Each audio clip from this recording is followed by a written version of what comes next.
Hello everyone and a very warm welcome to this week's Everton Show. I'm sure you're all still smarting from the injustice of Stamford Bridge last Saturday afternoon, but a win this weekend against Swansea and the right result at Manchester City next Wednesday will go some way to soothing the pain. And talking of pain, I'm rather hoping that our two guests this week have something of a fallout on the sofa, because let me tell you, if it comes to blows, there's only one winner. We've got Tony Bellew with us on the Everton Show this week. Welcome, Tony. Thank you for having me, guys. It's always a pleasure. The 98th minute goal at Chelsea, what was your reaction? Disbelief. Disbelief and anger and frustration. So a mixture of everything there. But ultimately, you know what I've got to be adamant on?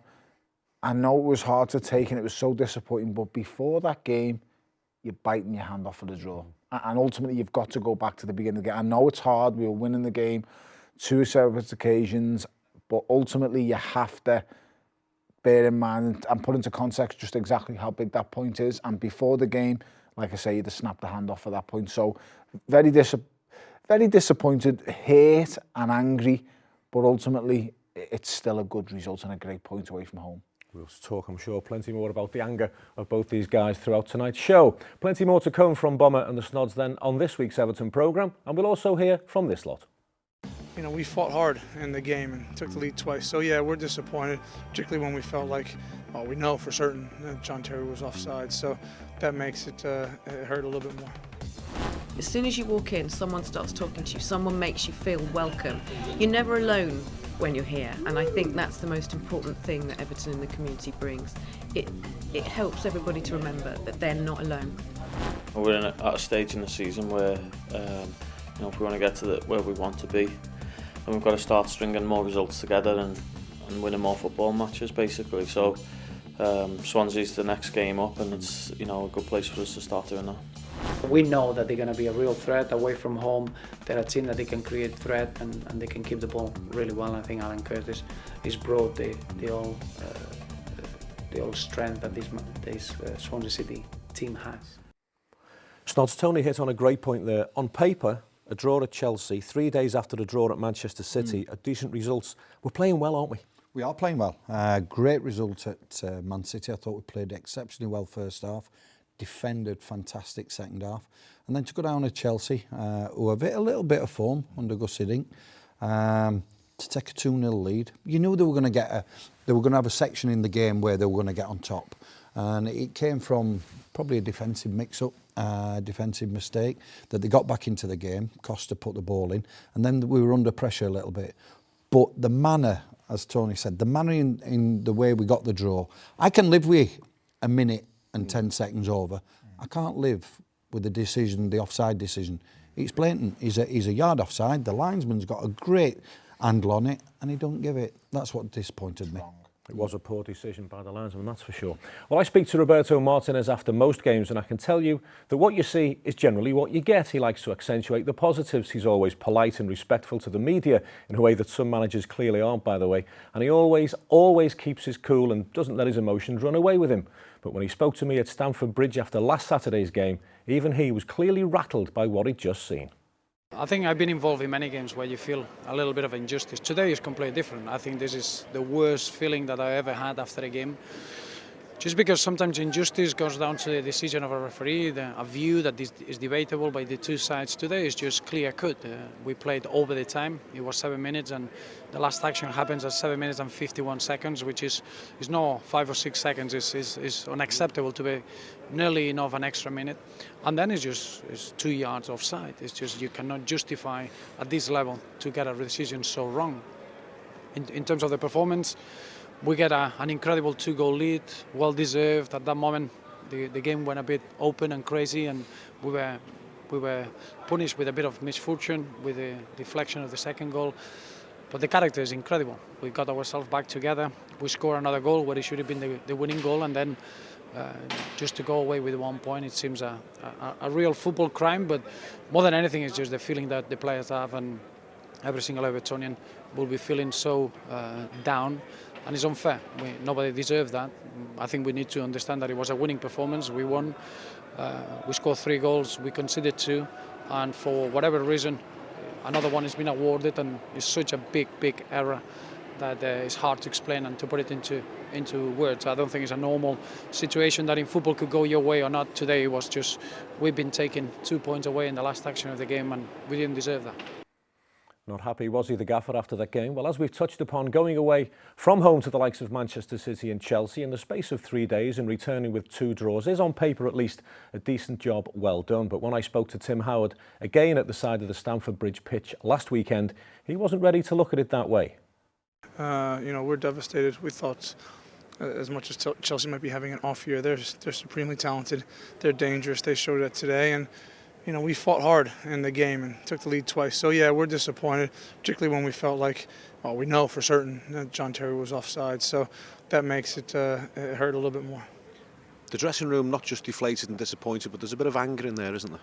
Yeah, I mean, again, you put everything you have into this game and you try and get your just rewards, and I thought we played well today. Look, again, they're a top side. They really are. They're still champions at the end of the day, with a lot of the same players. And so, we're angered by the fact that we did the business, and but for, again, an offside call, we have 3 points, which we rightfully deserved. A couple of good goals though. Kevin Morales put us away lovely, didn't he? Yeah, he was. When it fell to him, you knew he was going to swivel on it and hit it clean, and he's got really good technique. Certain times when the ball does drop, you want it to fall to players like him. And Ramiro Funes Mori's got an eye for goal, hasn't he? Yeah, timely. He likes to get himself there in the mix. Obviously, he's got the cut on his head, so he's not afraid to, mix it up. And thankfully for him, he was in the right spot. We've had to shuffle the defence a few times this season. That doesn't make things any easier, does it? No, but I also feel like there's a confidence among that group in the back. That if we have to shuffle and Stonesy have to slide across, or we have to make a change because of an injury. It's not been an issue. We've seemed to cope with it well. So that's a positive for us. On paper, the last 2 results at Manchester City and Chelsea are decent results, Tim, aren't they? Well, they are, and I think it just goes to show you how far we've come. We feel like this is a talented group, and we would pretty much tell you we're disappointed by both of those results. So that tells you where we are. Just got to lift yourselves now and look ahead to Swansea City at Goodison next Sunday. Absolutely. It's nice. We've had a huge block of games, and it'll be good to get that extra day's rest, knowing that we have another long week ahead with the weekend, midweek, and the following weekend. Tony, it's one of my duties after the game to get the players to speak to the media. After a result like that, it's never easy, but Tim Howard always fronts up. He does, and like you say, it's not easy. And Tim, I've known Tim a long time. He's a good friend of mine, and that's not the usually enthusiastic and really glowing Tim Howard. He's a great person and a great keeper. And it's been hard for Tim. He's received, in my opinion, a lot of unfair criticism. Tim Howard's been between our sticks now for nearly a decade, and without a shadow of a doubt, he's saved us over dozens and dozens more times than he's ever cost us. He's a human, and human error, people make mistakes, but ultimately he saves us on a regular basis, week in, week out. And I just think it's so unfair for him to get criticised, because Tim's been at the top level for so long, a brilliant keeper, represented his country. I remember when he was going back and forth to the USA, coming back home to be training with Everton and doing what he does with us, then back to the USA, back and forth, and he just doesn't get the credit he deserves. He's a fantastic keeper, big morale man in the squad. Big voice of that dressing room, he really is, and he's a fantastic professional player. Yeah, he's been a super professional. I know Snods agrees with you and I, Tony, on that one. Well, 2 away games in the space of 3 days was not just a challenge for the players, it was also a big ask for the supporters. But strangely enough, those travelling fans who went to Manchester City on the Wednesday night had far more logistical problems than those who went to London for the Chelsea game. Travel issues way beyond the club's control, of course, meant that many Everton fans missed the Etihad kick-off. So we decided to do something about it ahead of the Capital One Cup semi-final second leg.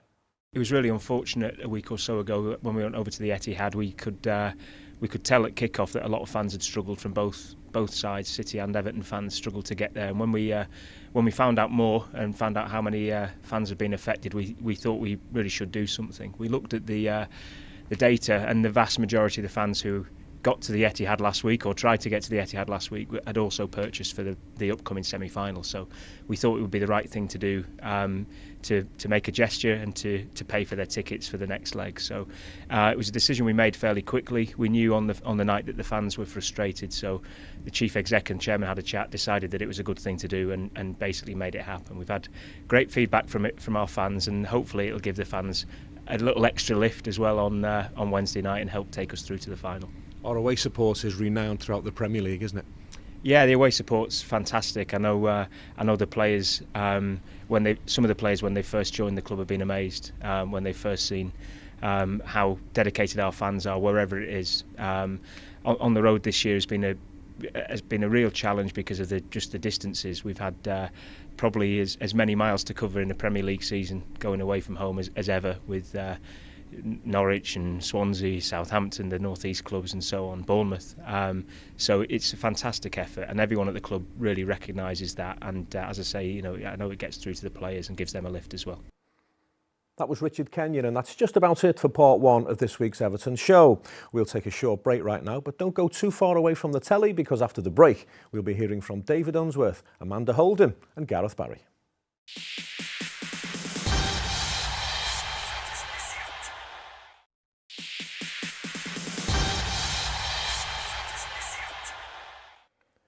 Welcome back to part two of this week's Everton Show. Although there's a Premier League game at the weekend, it's only natural for your average Evertonian mind to wonder and think about next week's Capital One Cup semi-final. And if you want an omen, just this week our under-21s won a semi-final of their own. They beat Accrington Stanley at Southport to move into the final of the Lancashire Senior Cup. Another cup game and another late winner for Everton under-21s. The Young Blues secured a place in the final of the Lancashire Senior Cup for the first time since 1964, after a 2-1 win over Accrington Stanley at Southport's Merseyrail Community Stadium. Just like last week, David Unsworth's side had to come from behind to take the victory. Marcus Carver opened the scoring for Stanley inside the first couple of minutes, heading past Louis Gray.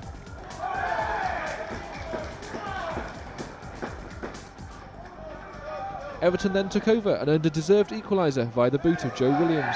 The skipper beat 3 men before slamming the ball home.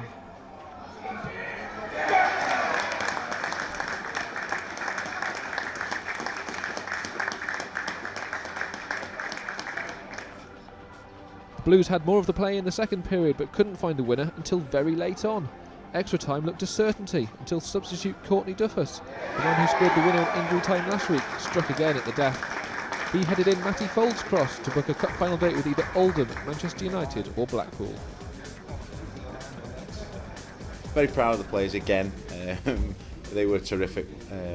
We like giving goal starts away, but after that, it took us 10 minutes to get into the game. When we did, I thought once we started playing the way we can play, it was a fantastic performance, and the way we carried on trying to play on that type of surface was a real testament to the way the lads want to play and go about how to play a really game of good football.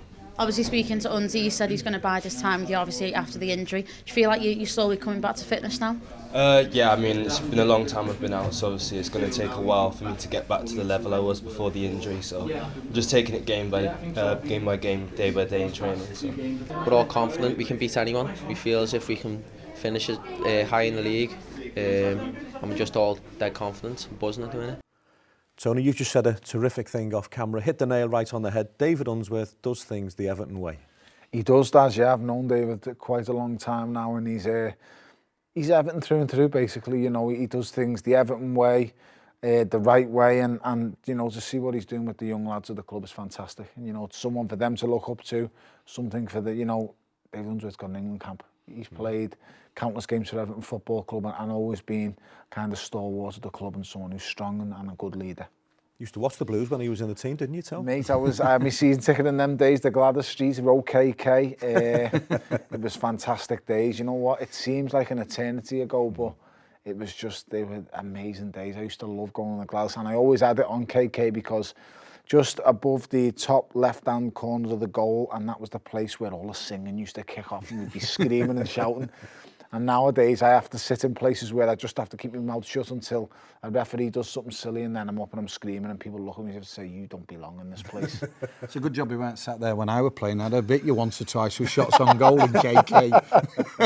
Unzi's doing a great job, Snods. Fantastic, great lad. And as Tony said, I've played with Onzi when he was a young boy, at 19-year-old, seen him get his England cap, and he's a fantastic lad, fantastic Evertonian, and it's great. He's learning them kids the right way. All part of the Everton DNA, isn't it?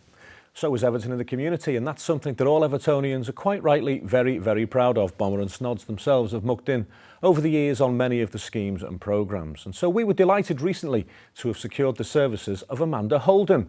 Amanda is a big Evertonian, and as she was on Merseyside in her role as a judge on Britain's Got Talent, she took the opportunity to catch up with some of the community staff. We've been doing a quiz today, and they're absolutely brilliant. I mean, I know I probably shouldn't say this, it's not the right thing to say, but their memories are brilliant. They got all the answers right. I didn't know anything. They were fantastic fun, the brilliant sense of humour, really warm, lovely, friendly group of people. It was, you know, I could have stayed all day. I think it's massively important because more and more you hear on the news about dementia, and I think by 2020, 1 million of us are going to be suffering from dementia. So it's something that we need to recognise and embrace and help. My own grandfather suffered from this, and you know, we had to watch him slowly turn into a different person and then sadly pass away. And I think they call it the long goodbye. It's massively important to support the people suffering it, but also to support the people who are living with those people and who have to stay strong by their side and help them live day to day. You know, it's the cruelest and the most awful of illnesses to go with, because you just lose somebody and it takes a long time for them to disappear, and it's just such a cruel, awful thing. It was awful for my grandmother and for our family, but something like this gives everyone a little bit of sunshine, you know, something to look forward to every day, and you know, must lighten the mood a bit at home. I love coming up here because I think everyone's funny. I think Everton supporters are the funniest supporters. They make me laugh. I think it's a warm community feeling. It feels very much like a family. As soon as you walk in, someone starts talking to you. Someone makes you feel welcome. You're never alone when you're here, and I think that's the most important thing that Everton in the community brings.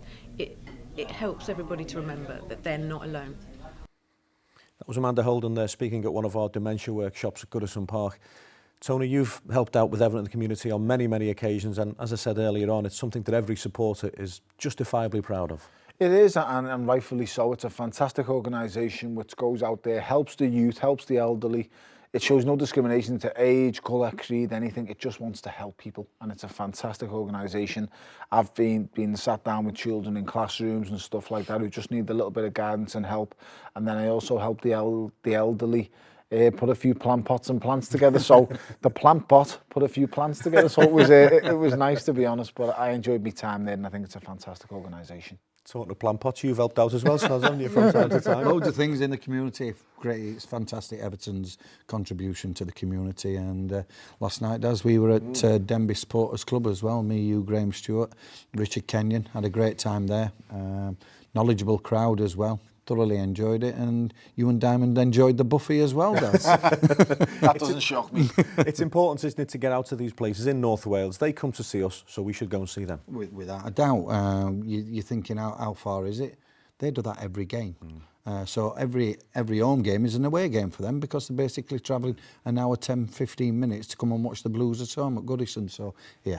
What's that, going out of your way an hour to go and see the people that really do support you week in and week out? The people who put the shift in, as you say, every single week, every other week. Well, there may have been no midweek football for Everton this week, but that doesn't mean to say that we haven't been busy behind the scenes.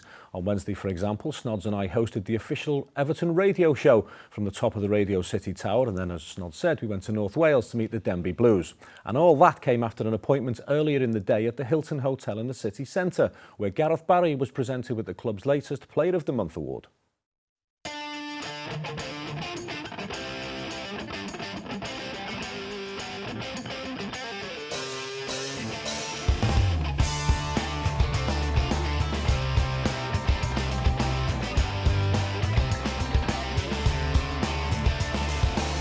You know, it's fantastic.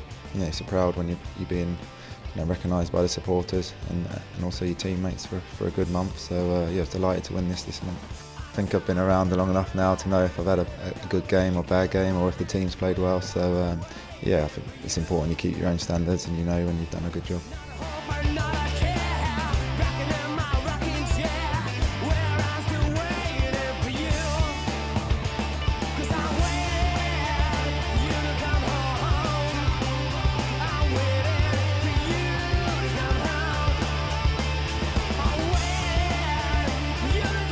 We're going onto the pitch knowing and believing we're going to play a good game, and that's you're halfway there when you're going onto the pitch with that mindset. The important thing now is to going into these games when we're getting ahead and learning from what's gone on previously and seeing them through, because 3 points these days, how close to Premier League, are massive to jump up.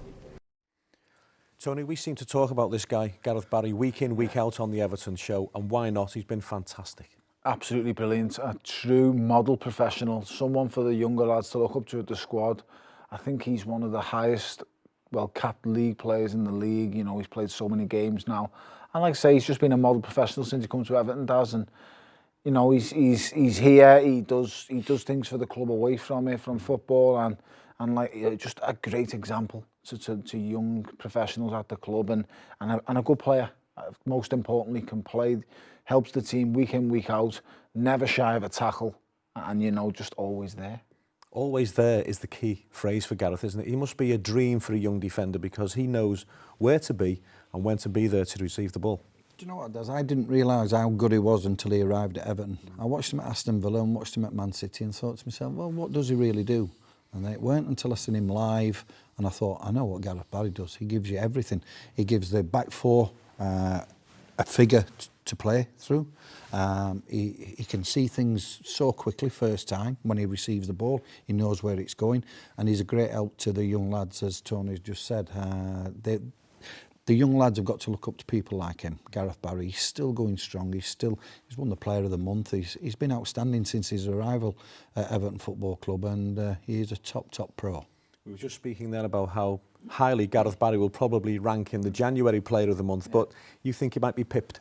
Yeah, I feel it just might be Mo Besic this month. I think it's deserved. But like I say, going back to Gareth Barry, well, Mo Besic has been fantastic. He's come in, he's been asked to do a role, and he's done more than enough in that role. I feel he was the most important man on the pitch against Manchester City.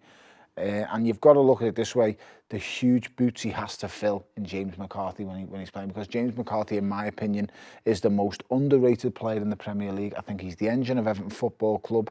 It's like Snods has just said then about Gareth Barry, it's only until he's not there you see the massive effect he's got. Sure. Now, the thing with Gareth Barry is he had such a stability to Everton Football Club. We have great youth and talent in the club, but the thing with youth and young players is they have a kind of thing where it's 1 week they're fantastic, 1 week they're hit miss, and that only comes with experience. So, like I say, we've got fantastic players like Gareth, who's in there, does an amazing job, and that's all down to the experience and the solidarity and the stability he brings to the team. Can't beat experience in any sport, can you? And that brings us nicely to the end of part 2 of this week's programme. Part 3, of course, is traditionally our big interview slot, and this week is a close-range tap-in for us. We'll be talking in depth about the boxing life and film star times of a great Evertonian, Tony Bellew.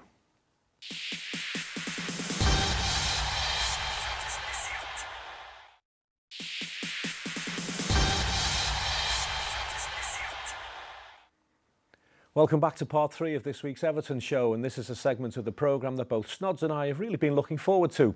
We all know Tony Bellew is a world-class boxer, a passionate Evertonian, and now, of course, although he doesn't like me saying it, he's a star of the big screen alongside no less than Sylvester Stallone. It's certainly been some journey, Tony, from a boy from Wavertree. Is it all a little bit surreal, all this red carpet lark? That's the best way to explain it, Darren. It's been surreal. I'm just a normal lad from Liverpool, walking through town the other day, and it's the only time I've ever ignored someone when they've shouted something, but I couldn't acknowledge what he shouted. He shouted, "Yo, Rock!" "Yo, Rock!" And I just blanked it. I'm sorry if you're watching, mate. I didn't blank yet because I just can't acknowledge that word, mate. I am just Tony. I'll even acknowledge Pretty Rick. Please don't anyone shout that, but I have to acknowledge that, but I can't acknowledge Rock. I felt so embarrassed. I just wanted the floor to just swallow me up. It is surreal. When did it all start for you, Tony? When did the schoolboy Tony Bellew think to himself, I think I'll try boxing?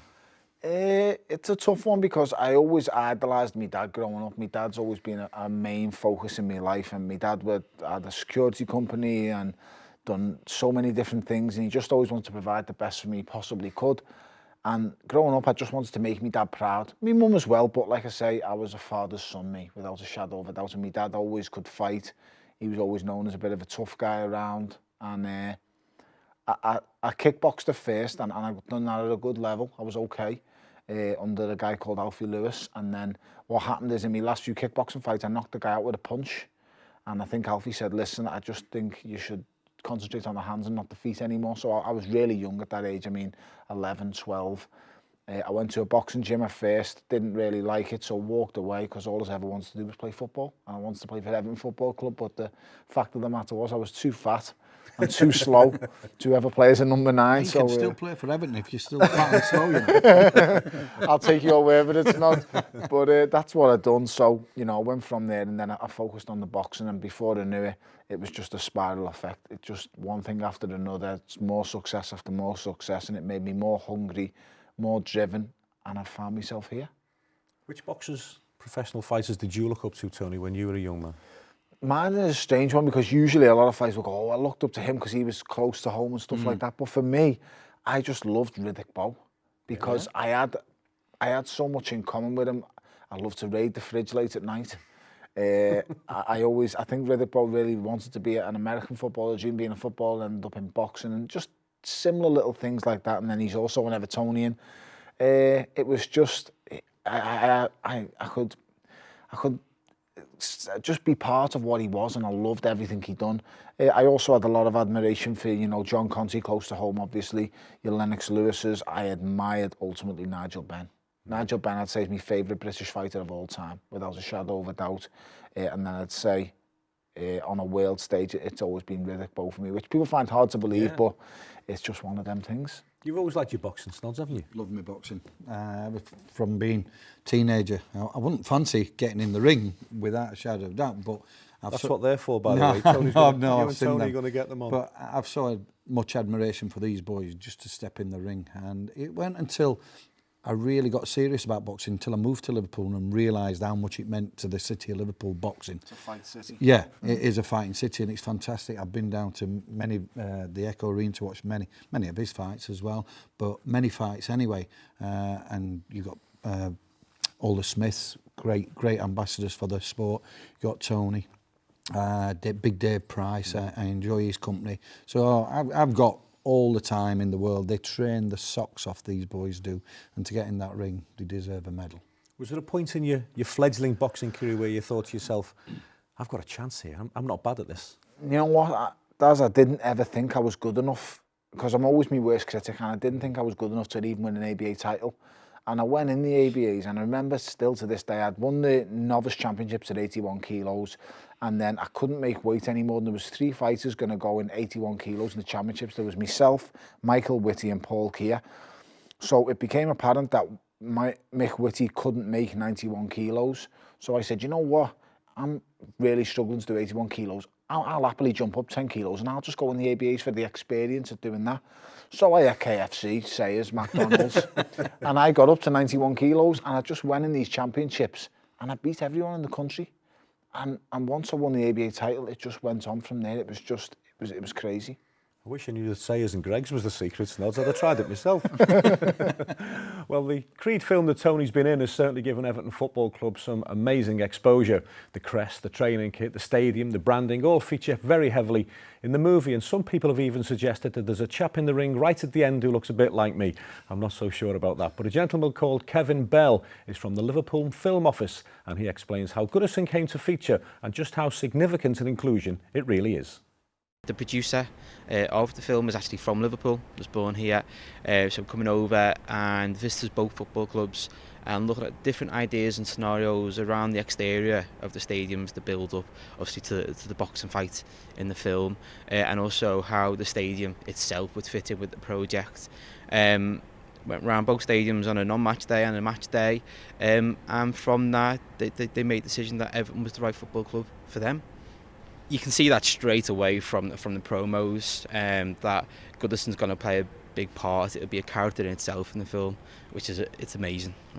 Everyone knows Rocky. Everyone knows the different films from their childhood, for when they first came out and growing up, and everyone knows that story of sort of the Italian stallion, sort of who made good, really. So I think that story is quite universal across the world, and that's why it sort of reaches such a wide audience. I think a large part of the world will know where Everton is and what Everton is, and this will just cement them in their mind really of the profile of the football club. With the due respect to other football clubs across the country, they haven't got the profile of Everton, and therefore probably wouldn't have been the right choice for this particular project. I think anyway with this film's release they will know the name Everton, and if they don't, as soon as they leave the cinema they certainly will. Tony, you assured me that you had a lot of fun making that film. I did, and looking back at that video there, it gives me absolutely fantastic memories. I owe the director of the movie, Ryan Coogler, an awful lot, because it was him who believed in me ultimately. It was him who made me take that part, and him who made me believe I could actually do it. So looking at us, we had a game that we used to play when we get tired, because it's 12-hour days on movie sets minimum. So it can be anything from the start of 12 till 12, and then usually it would go to 14 or 16-hour days. So some of them days you were tired, and we had a game. As soon as I looked a bit lethargic or tired, Ryan would come up into the ring, and this is unheard of for directors, and he would say, right, let's do it. We had a game where it would be kind of tick, but you had to touch each other's shoulder, and it'd be 1-0, and you can't block it with the hands, you can only doing it by moving the shoulder, so it looked like kind of a bit of a jig, a dance. But I assure you it wasn't a dance, it was like touch the shoulder, 1-0, and move and touch, and we learned it from the GB squad days, and I just had so much fun at times making the movie. Ultimately, it was hard being away from my family and my kids for 11 weeks, really lonely some days, but ultimately Ryan, the team, Gary got me through them days, and it leaves me now with great memories. Many outtakes, Tom? No? No, do you know what's crazy? We didn't actually have to reset or do take after take after take, and Ryan Coogler is known in the boxing world as Ryan 2 Takes Coogler, because he always likes to get another one, because he likes to have a choice of all the takes and stuff, but we didn't really have to do it. On the fight scenes, we just strolled through them, because me and Mike we lived together for 11 weeks, and me and my MBJ, we trained together for 11 weeks, we ate together, we just done everything together, so it was like having a little brother who's so supportive of you and he's around. But the fact of the matter is, he might have been a little brother, but he's a megastar. Yeah. And he was someone who I looked up to, is someone who I could always go to for advice, as well as Sly. But I got close with Mike, and I was really close with Ryan. They'll be friends of mine for life, they really will. And just having people around you like that to help you and coax you along the way was fantastic, and I'll be forever indebted to them. And I didn't have to take many takes, even when it come to days where it was just me acting. It wasn't hard, it didn't take long, and they said I was a natural. I don't know if they're just saying that because they're my friend, but I do all right. Oscar material, does I don't know about that. You've fought at the Echo Arena when it's been absolutely jam-packed. Yeah. What goes through your mind when you hear the Z-Cars drum roll and the roar of the crowd goes up for that walk from the sidelines into the ring? At the start, what I had to do is I changed the ring walk, Darren, if the truth be known, and I had to put something before it, because if Z-Cars just comes on straight away, I get angry and I just want to fight immediately. So what I've done is I had to think it through, and I went to me DJ and my good friend then Anton Powers, and I said, this is what I want to do. I want to put the Gladiator before it. Are you not? I want people to be entertained, and I want them to think, we've come here to see a fight, so let's see a fight. But in that moment when Russell Crowe was saying, are you not entertained? That's given me the time to get my mind together.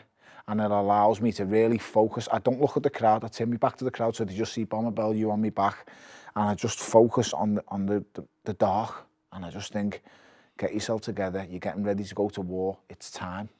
And then as soon as I hear once I hear the air raid sirens and then I hear the drums roll, I think, let's go. And I must say, since I've moved up to cruiserweight, at light heavyweight, when I heard the drum roll and the air raid sirens, I thought it's time for violence of the highest order. But now I'm a lot more calm and confident. And when I hear the air raid siren and the drum roll, I smile. I really do, because I know it sounds crazy and people watching, I love fighting. I love the fighting. It's the best feeling in the world. The closest thing, the best way I can say to it about fighting or knocking someone out is scoring a goal. And if you can't envision what that's like, then just think of the happiest moments in the world to you, and that's how I feel when it comes in. I'd rather score a goal than get knocked out. I'm talking knock someone out, but yeah, like I say, it's I feel like that's in my own world, and I feel like I own this whole place. It's mine. Watch me go to work, and the best part about it all is Z-Cars is booming in the background, and the atmosphere is terrific, isn't it, at the fight, Snods? Brilliant, absolutely brilliant. I know I'd really get wound up when the music starts. You see him there, and I know my boys all come to watch him fight as well, and they get really worked up when the music starts and he's stood there. It is a fantastic atmosphere. And the Tony Bellew story is a cracker, isn't it? And there's a few more chapters left, that's for sure. We're going to take another short break right now. When we return, we'll start to look ahead to the weekend visit to Goodison Park of Swansea City.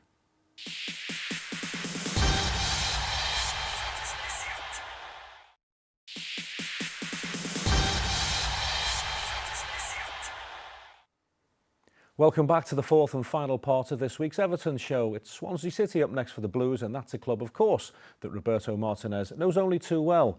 The boss has been looking ahead to the challenge that his former employers will bring to Everton on Sunday afternoon, particularly with Alan Curtis now taking a major coaching role.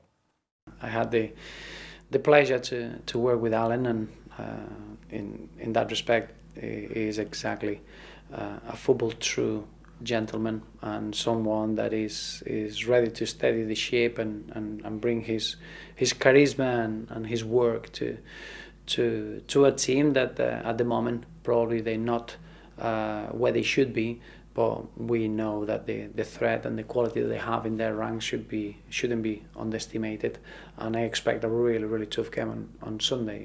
Is a team that they've been very unfortunate in the last two visits in games where the opposition had a lot of the ball, but they couldn't take real advantage. And I think Swansea against Manchester City and Manchester United, they deserve a lot more. Against Manchester City was the last kick of the game. They stopped them from having a positive result, and against Manchester United probably they should have got maybe 1 or 2 goals in that game. So we know that they're going to be a real threat away from home. They're a team that they can create threat and they can keep the ball really well. I think Alan Curtis is brought the all strength that this Swansea City team has.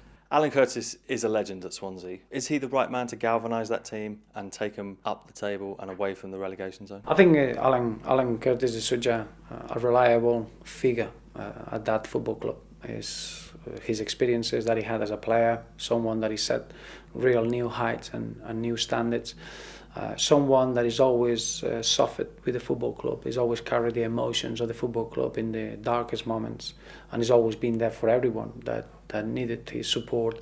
And then he's been a steady influence to every manager that they've been through the incredible roller coaster of the last 10 seasons. It's a remarkable story, and Swansea City as a football club, they got an incredible story to tell, and Alan Curtis is focal in all that role, and now is someone that he can be very much reliable and the person to achieve a lot of success with this Swansea City side in the second half of the season. Snods, Swansea City at Goodison on Sunday. They've got a new manager. They had a good win against Watford on Monday night, but is this a game that Everton need to win? Yeah, what I find strange does is when a new manager comes in, it seems to lift the players 10%, 20%. I don't buy into that. You shouldn't do. You should go out there and play the same, regardless who's the manager for me. But it does. They got a good result against Watford. Watford didn't play particularly well that day, and they have been playing well. But I believe that we've got to win this game at Goodison Park. I really do. We've drawn a lot of games when frustration set in. We should have won them games. But I see Swansea as a game that at Goodison Park we've got a lot of players coming back from injury. I think the boss will have a selection problem, a good selection problem, by the way. And I think we're well capable of beating Swansea on Sunday afternoon. You can never have too many players, can you? No, especially of the quality that we've got as well. We're not just talking about a squad here. We've got quality players in that squad. Well, the Premier League is starting to stretch itself out a little bit now, and if Everton want to really make a concerted challenge on the top positions, then the likes of Swansea City have got to be dealt with on our own patch. Leighton Baines, back in the side after a long injury layoff, fully endorses that point of view. We're at a stage in the season where, if we want to get to where we want to be, then we've got to start stringing more results together and winning more football matches, basically. So Swansea's the next game up, and it's a good place for us to start doing that. We've seen some really good examples recently of just how important that Goodison atmosphere can be. So winning games for supporters as well, it's an important part of this particularly busy time of the season. It is, yeah, and as you said, we've had a couple of decent results and good atmospheres at the games lately as well. So we look to build on that and carry that momentum forward. You've had a few games back in the side now. How do you feel you've settled back in? I felt the last few weeks a lot fitter, or match fit really. I felt, I've done a lot of work, obviously coming back from a lengthy time out, and that's going to stand you in good stead, but you have to get match fitness as well. And at this stage of the season, I had to sort of do that coming into the first team, and as I say, I felt good the last few weeks, and trying to just look after myself now and make sure I can sustain that for as long as possible. Not just yourself at the back coming back in for the manager, but Phil Jagielka as well. Roberto's spoken about how important his influence has been, just having him back in the dressing room originally, but now out on the pitch as well. From a player's perspective, how do you see that? How important is having Jags there as a leader? Well, that's what he is. He's our leader, and he's a big player for us. He's important, and not just because of what he gives the team in terms of his attributes. It's his leadership, his communication, which is vital, especially at the back. Playing around people who use the voice and give good instructions is very important. Jags is, one of the best I've played with in that respect. Tony, people have these perceptions of professional footballers at Premier League level and how they live their lives and how they behave. Leighton Baines doesn't tick any of those boxes, does he? No, he doesn't, and he's a lad who hasn't forgot where he's from, and an amazingly talented footballer as well. People have got to forget the level that he's at, being the best left back in this country for a long time, and just a brilliant footballer. It's the quality of him and the fact that he's just so passionate about what he's doing. He voices his opinion. And Snods, you'll be able to know also, having someone of that stature in the team is a massive boost to us. He's fantastic, and he's come back from a long-term injury as well, and he's just back to his best as well.